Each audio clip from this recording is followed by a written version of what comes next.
Dia 4, jejum e a intenção 2.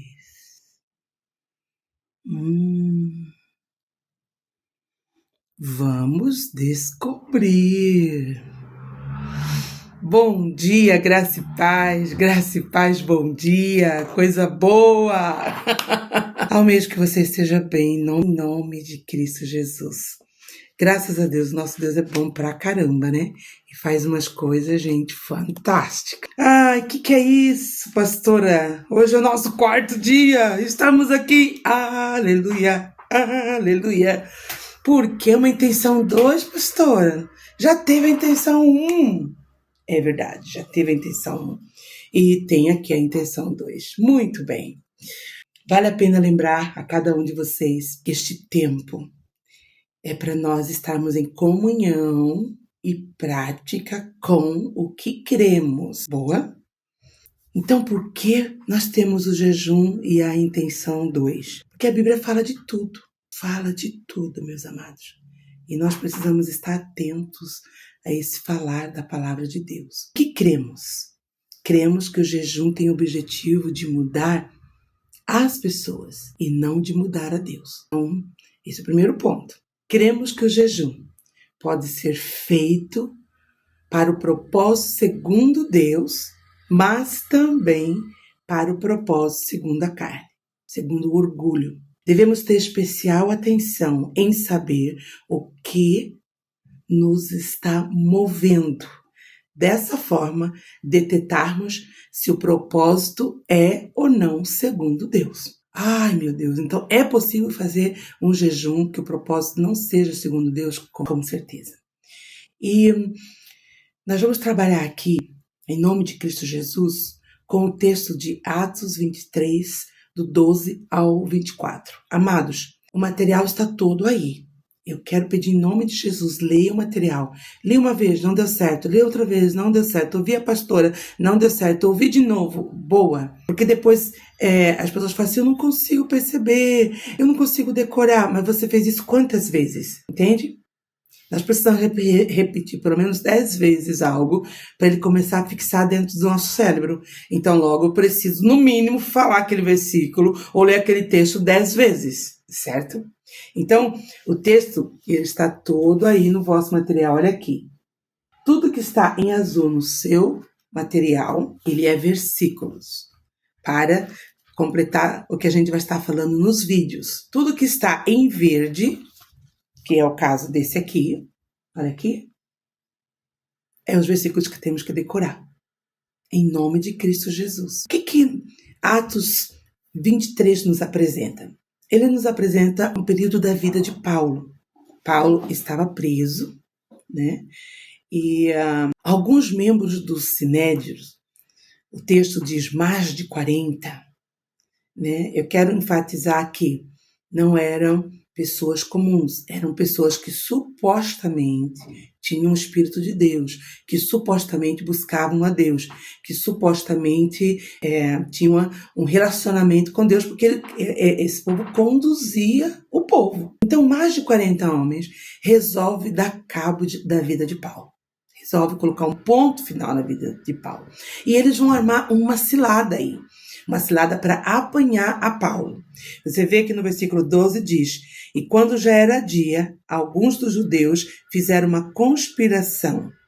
E olha o que esses alguns dos judeus. E juraram, dizendo que não comeria nem beberia enquanto não matassem a Paulo. E eram mais de 40 os que fizeram esta conspiração. E estes foram ter com os principais dos sacerdotes e os anciões. Os principais. Eles eram pessoas importantes, mas foram falar com os principais. E o ponto que eles foram bater de frente com os principais dos sacerdotes. Vamos colocar aqui uma linguagem mais forte. Eles foram bater de frente com a liderança máxima. Olha que coisa pesada. Conjuro-nos sob pena de maldição. Conjuramos-nos sob pena de maldição, que nada vamos provar, nem beber, enquanto não matarmos a Paulo. Ou seja, eles tiveram um jejum intencional que não vinha da parte de Deus, que tinha a ver com orgulho, tinha a ver com aquilo que eles queriam. Eles temiam a Paulo. Então, eles se prepararam, olha que coisa terrível, gente. Eles se prepararam, juntaram eles todos e fizeram um jejum de alimento, de tudo que é de comer e de beber.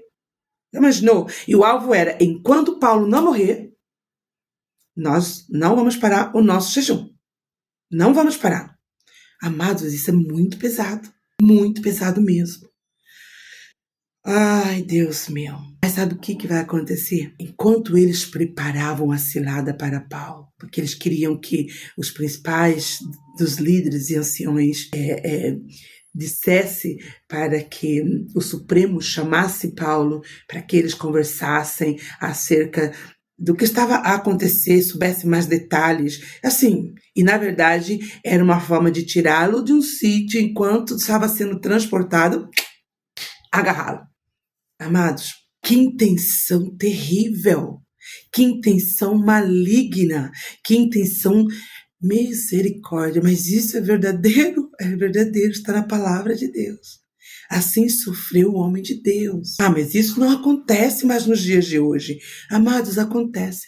Quantos grupos partem igreja? E quando eles estão partindo a igreja, eles oram, jejuam, buscam o Senhor, porque eles sentem que tem o Espírito Santo mais do que o líder daquele local, mais do que a liderança daquele local, mais do que o escolhido que está ali. Ai, que Deus tenha misericórdia de nós, meus amados, que Deus tenha misericórdia de nós. Olha, enquanto eles confabulavam, preparavam a cilada, Deus trabalhava. Eu amo pensar isso, porque desde a eternidade não se viu, nem com o ouvido se percebeu, um Deus, além do nosso Deus, que trabalha para aqueles que nele esperam. O sobrinho de Paulo ficou sabendo do que estava acontecendo. Então, o que é que ele faz? Ele toma um posicionamento, ele vai até a prisão onde estava Paulo. E quando ele chegou lá, ele contou tudo para Paulo. E Paulo falou com ele, olha, vai falar com o superior. Olha só, vamos ver aqui. Tá muito interessante. Ai, como Deus é mesmo bom, meu Senhor. E o filho da irmã de Paulo, tendo ouvido acerca dessa cilada, foi e entrou na fortaleza e anunciou a Paulo. E Paulo, chamando a si um dos centuriões, disse, leva este mancebo ao tribuno, porque tem alguma coisa que lhe comunicar. Eu quero só aqui chamar a atenção de todos, para mim, para você, para nós, para todos. Paulo não entra em desespero. Ele não rasga as vestes. Ele rasga o coração. Amado, nós temos que repreender essa coisa de ficar desesperado. Eu vi isso na televisão, me deu um desespero. Mas você foi orar? Não. Então, não valeu de nada. Você não é templo do Espírito Santo para entrar em desespero. A vida de Paulo aqui estava em xeque-mate. Ele não entrou em desespero, ele chamou o centurião, o responsável da fortaleza, da prisão, aonde ele estava. Olha, cada passo. Quando nós estamos orando, amados, Deus vai nos dando graça, poder, e nós começamos a ver as coisas com outro olhar. A gente às vezes nem percebe o que está por trás, mas nem precisamos perceber. Nós só precisamos seguir o Espírito Santo falando assim, agora pela esquerda. Vai para a direita agora. Vai pela esquerda. Busca o Espírito Santo. Busca o Espírito Santo. Busca o Deus Todo-Poderoso. Seja amigo do Deus Todo-Poderoso. E você não vai entrar em desespero. O tolo expande todo o seu desespero, toda a sua ira, toda a sua revolta. O sábio reprime e encobre. E fica mal com isso? Não, gente, porque ele reprime e encobre no Deus Todo-Poderoso. Oh, glória! E o certo, amado, é que o sobrinho de Paulo vai até o tribuno e conta para ele tudo o que estava a acontecer. E ele vira para o sobrinho de Paulo. Não sabemos o nome dele, nada. Não sabemos o nome da irmã de Paulo. Bom, só sabemos que aqui está a irmã dele e o sobrinho dele. Muito bem. E ele fala assim, olha, não conte para ninguém o que você acabou de me contar. Não fale para ninguém. Boa, não vou falar para ninguém. Ótimo. Oh, Deus amado. E aqui, amados, ele preparou tudo que era necessário para tirar Paulo com vida, sem possibilidade de ser morto, para ser levado até o presidente Félix. Sabe que depois vai ter 3 julgamentos, e os 3 inconclusivos com o governador, com o presidente Félix, né? Mas ele é levado para lá. Eu só quero gastar mais alguns tempinhos de vocês dizendo o seguinte. Eles prepararam todo um aparato para transportar Paulo.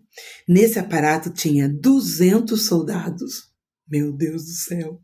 70 cavalos. Caramba! 200 arqueiros para irem até Cesareia, escoltando Paulo. E 3 horas da manhã, de madrugada, Paulo foi retirado da fortaleza para salvar a vida. E a intenção maligna daquele jejum cai por terra. Eu acho esse texto extremamente rico, mas a gente não acha muita coisa sobre ele, né? É interessante ver que Lucas escreve, mas deixou a gente assim. Quando chegar no céu, vamos fazer muitas perguntas. Deus é lindo! Glória a Deus, glória a Deus, glória a Deus. Qual a intenção que está guiando o seu coração? Sabe? A sua verdadeira intenção. Eu quero convidar você a ser franco com você mesmo. Vamos lá descobrir mesmo assim? Vamos lá no fundo, assim. Qual a intenção que está norteando o meu coração? Qual a intenção que está norteando o meu coração? Pai, nós precisamos de Ti. Nós precisamos de Ti.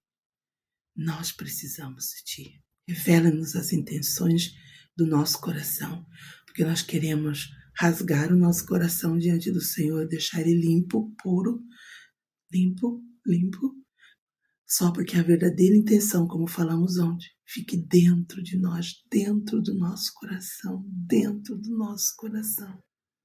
Em nome de Jesus. Glória a Deus, aleluia! Vamos decorar os versículos, gente? Vamos, em nome de Cristo Jesus. E vamos adorar o Senhor hoje com a nossa querida irmã Cléo da Bélgica. Ai, havia outro na fornalha.